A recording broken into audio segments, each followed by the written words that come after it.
go through your, you went through your lessons.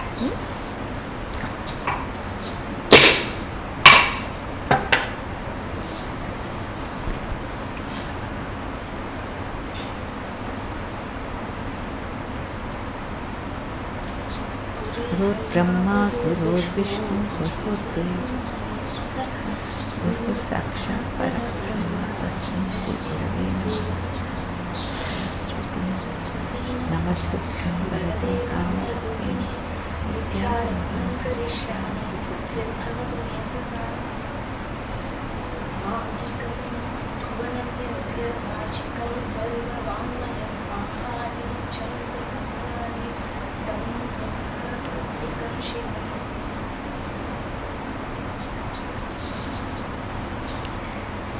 I like you to take down the words first. I'm going to take the next charana. Okay? Take down the words.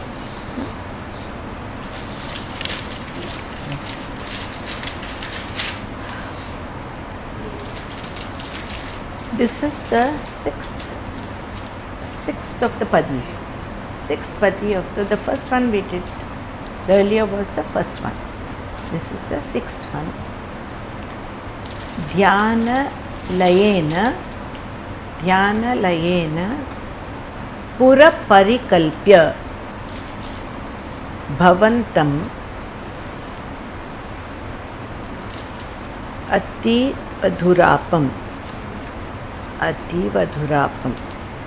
Okay. Dhyana layena. Dhyana means in meditation, in thought. Layena is lost. So, lost in thought, Pura is in front, Parikalpya is imagines. So, in her imagination, lost in your thought, she imagines that you have come in front of her. Bhavantam is yourself. Bhavanta is you. Okay? Ati adhurapam, that is, it means it is very difficult to access you, and she feels that you have come in front of her. Okay. Bhavantam ativa dhurapam. Okay. Then Vilapati Hasati Vishidati Roditi.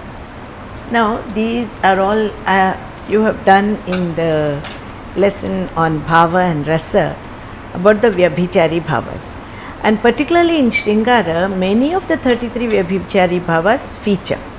So here she is so intoxicated in love for Krishna that she starts experiencing a kind of eccentric state, hysterical.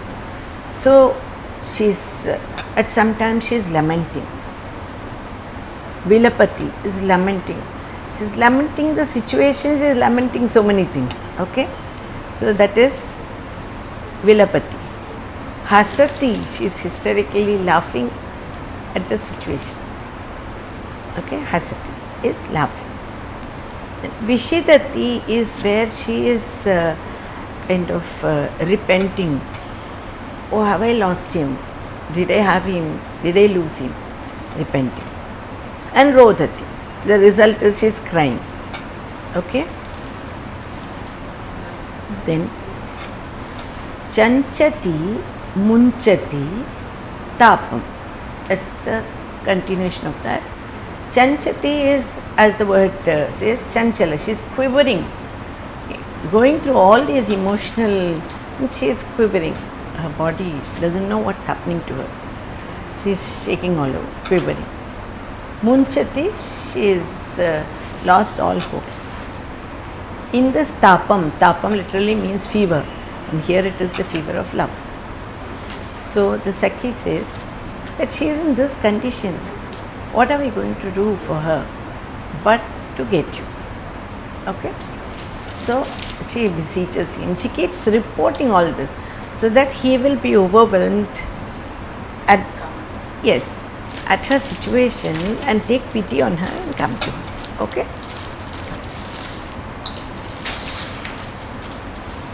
Okay, now We'll start with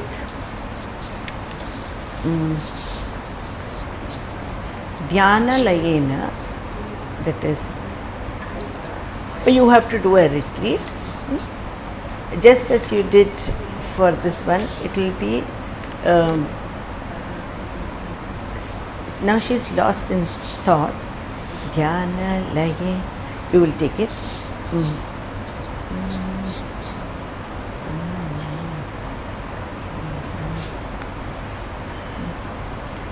With Taitai Dittai, Dhyana Laye, Dhyana Layena Pura Parikalpya. Okay? Dhyana Layena Pura Parikalpya. It will only, we'll stop it with Dhyana Layena Pura Parikalpya Dhyana. Okay, you'll go into, now she is in Dhyana. Dhyana Layena Pura Parikalpya. Dhyana Layena Pura Parikalpya. Just take your leg across and sit down. Dhyana Layena. No, on the back. No, get up. I'll tell you how you cross your leg and drop first this knee. See, cross your leg. Yes, and drop the back knee. Yes, and sit on that heel. Okay, is that okay? Now she is lost in thought. Dhyana Layena Pura Parikalpya. First line, seeing him. Pura Parikalpya. Dhyana, in this one, Pura Parikalpya Bhavantam. In that whole Bhavantam, you will show that she is falling at his feet. Okay? It'll Dhyana Layena, you cross and sit down. Dhyana Layena Pura Parikalpya Bhavan. Then change your position and do Namaskara. Just fold both your knees and do Namaskara. The Sakhis are seen. There is nobody whom is she doing Namaskaram? Okay. All this should come within that Bhavantam. See, Dhyana Layena Pura Parikalpya Bhavantam.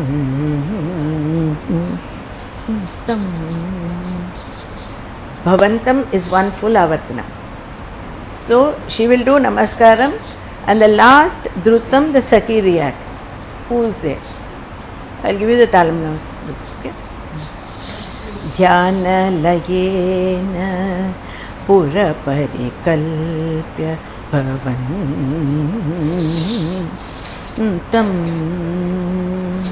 Over. Talam is over. Okay. So when she sees, you do Namaskaram, touch like that and get up and show the Sakhi. Try again. Dhyana Layena Pura Parikalpya Bhavantam.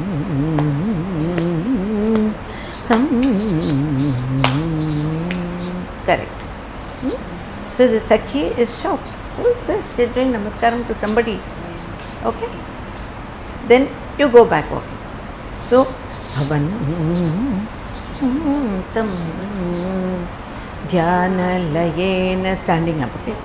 Just Dhyana, going back from here. Dhyana Layena Pura Parikalpya Bhavantam. Just seeing, okay? Dhyana Layena Pura Parikalpya Bhavantam.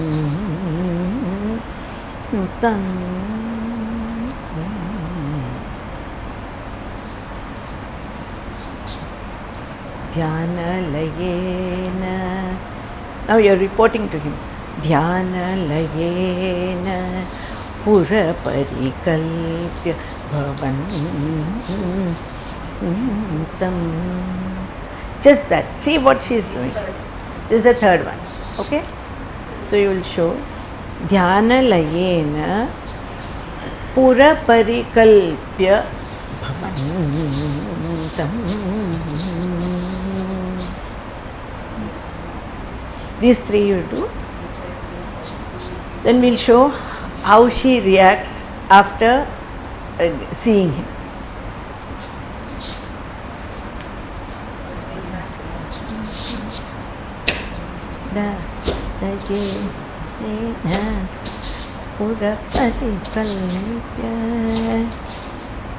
Only 4 are there. Come back again. I just didn't take it for you. 1, 2, Dhyana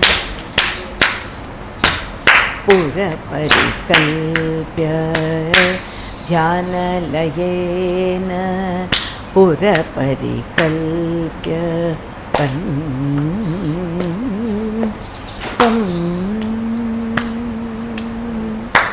Dhyanalaena Pura Parikalpya Bhavantam. Dhyanalaena Pura Parikalpya Bhavantam.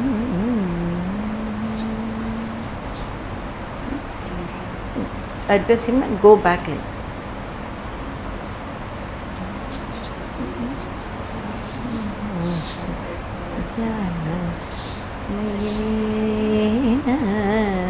Now we'll start describing how she is behaving with the Sakhis. Dhyanalaena Dhyana. So you will go back like this and say Dhyanalaena. She's calling all of them, okay? And Krishna has come. See, he's standing there. Bring him. And then when she takes this. Then Velapati. She realizes, then she laments. Okay?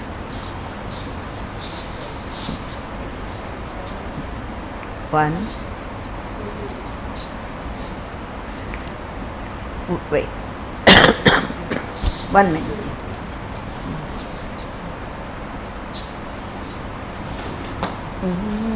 One, two, Dhyanalaena Pura Parikalpya Bhavantamati Durapam. Dhyan, a little slow. Because when you give this, should come in Durapam. Velapati must come there. Okay. Yeah, so she's calling all of them. You start by showing she sees him in front. So you take a little more time. Dhyanalaena. Okay?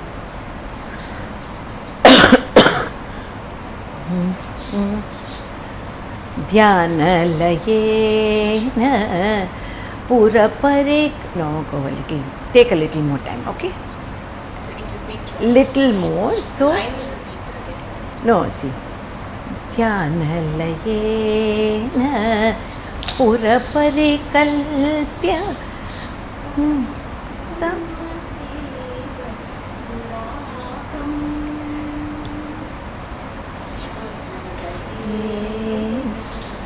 Pura Parikalpya.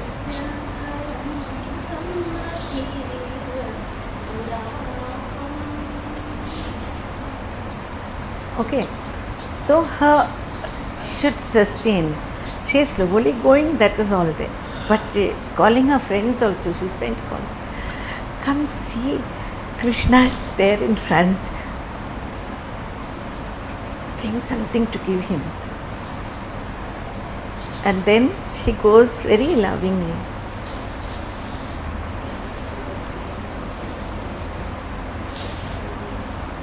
Vilapati will come there.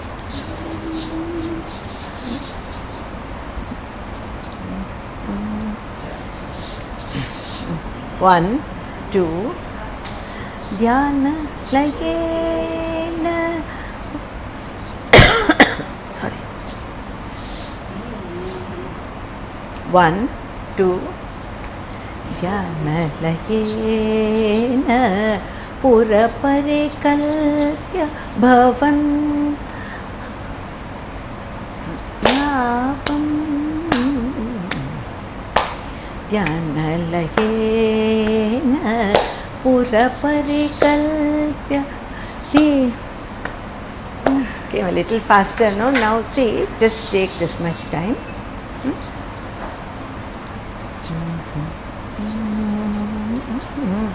Now see, dhyana lagena pura parikalpya bhavanta devadu rapam. So bhavantam also should leave. Bhavantam devadu rapam. Okay. So wait till that time, sustain that line. One, two, dhyana nila. Sorry. One, two, dhyana lagena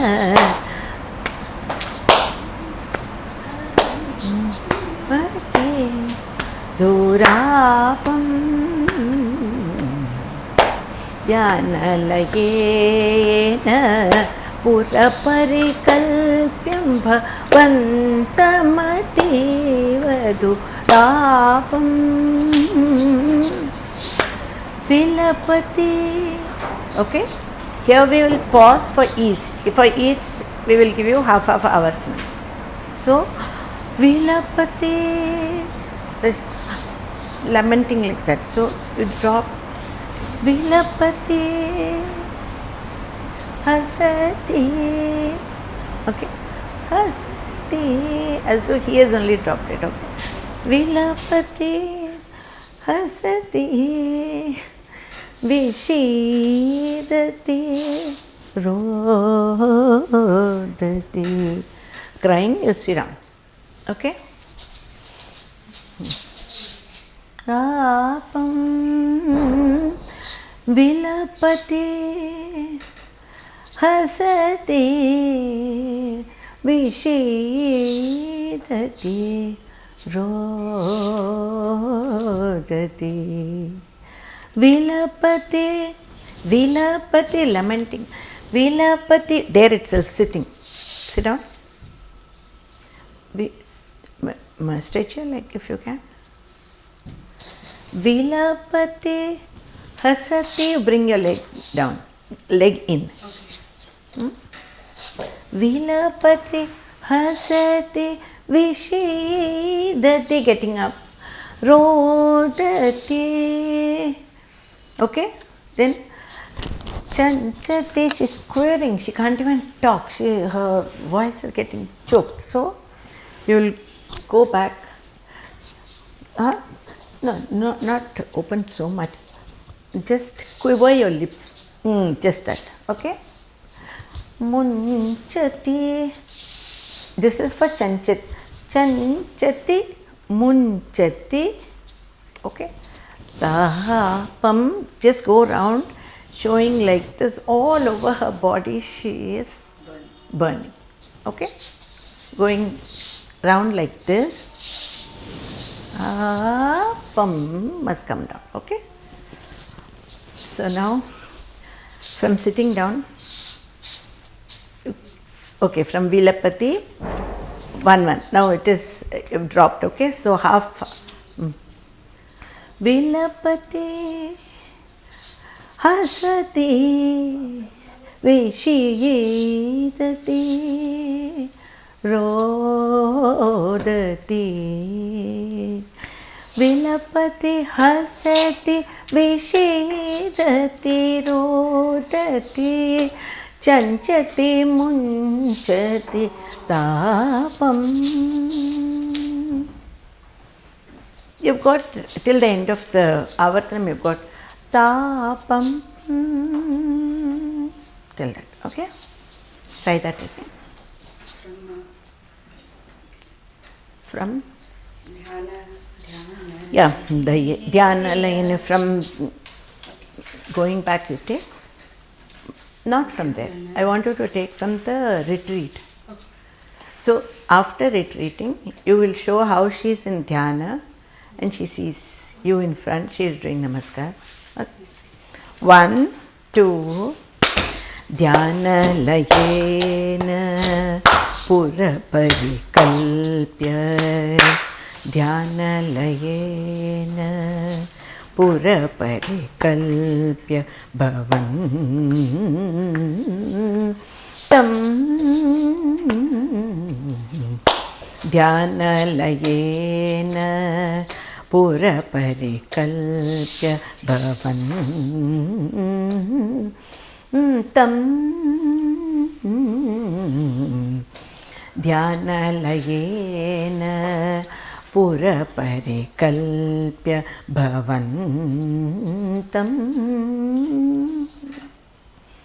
Dhyana layena pura parikalpya bhavantamatiwa rapam.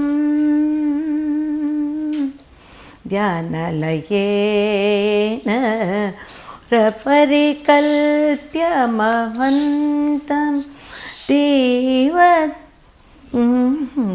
pam pam vilapate hasate vishidati rodati. Vilapati hasati vishidati rodati chanchati munchati tapam. Okay? Now, Vilapati, one side she is laughing, one side she is crying. So, turning, Vilapati hasati vishidati rodati, rodati, take one, rodati. Okay? So, Vilapati hasati vishidati rodati. Stop, rodati. Just turn and stop there for rodati. After, see, do 1, 2. Vilapati hasati vishidati rodati chanchati munchati tapam.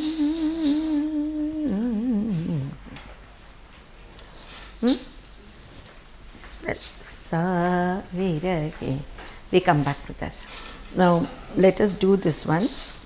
You are able to understand this whole sequence.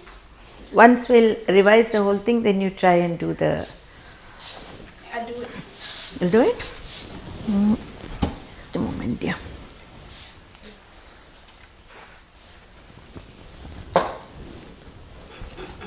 One, two. Dhyana layena pura parikalpya. Dhyana layena pura parikalpya bhavantam.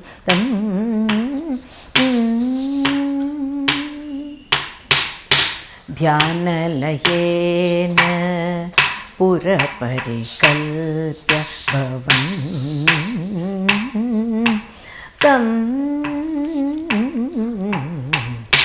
Dhyana layena pura parikalpya bhavantam.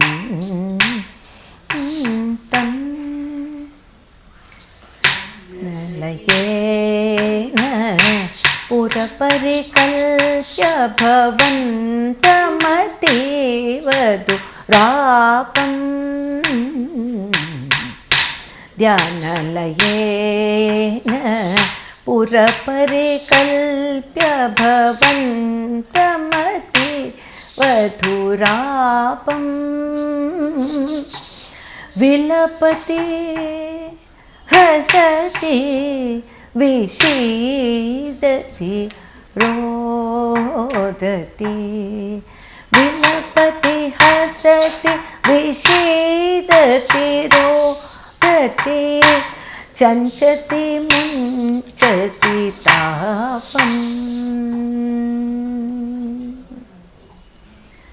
विलपति हसति विषीदति रोदति चञ्चति मुञ्चति तापम् सा विरहे तव दीनामाधव सा विरहे तव दीनामाधव सा विरहे तव दीना. Okay, now come to the end. Tava dina. You're now trying to see his reaction.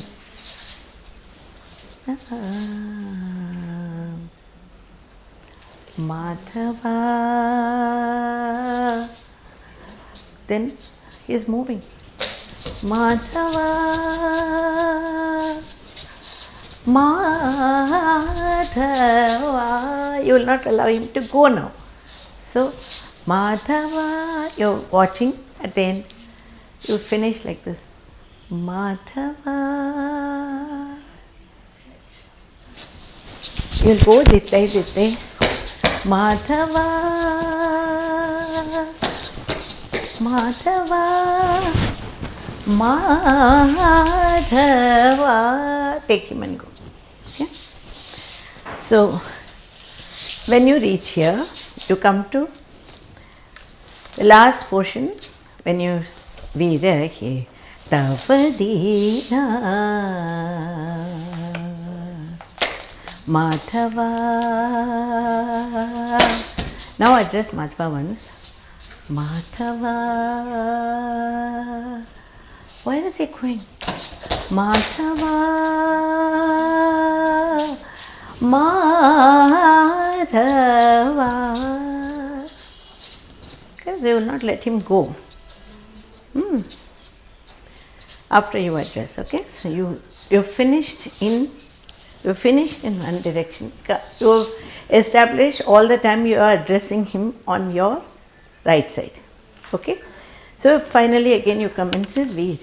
Tavadina Madhava. Asmi is getting up and going. Madhava. Go till then. Madhava. Madhava.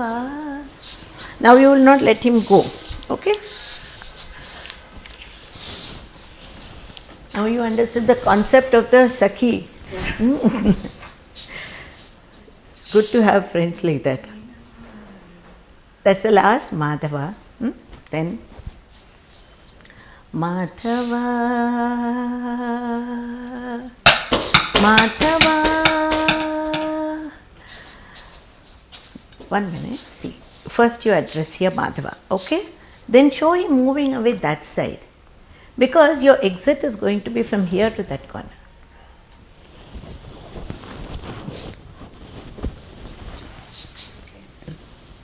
So he does this. Then he moves. I'll show him moving here. Then I go.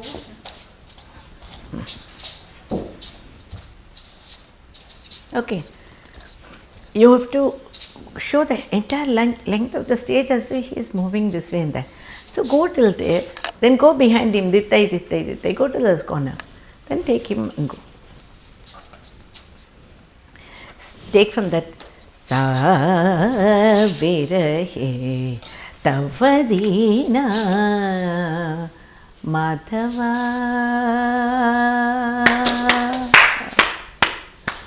Madhava. Madhava. Okay, you got the concept of this? So let us conclude the class here today.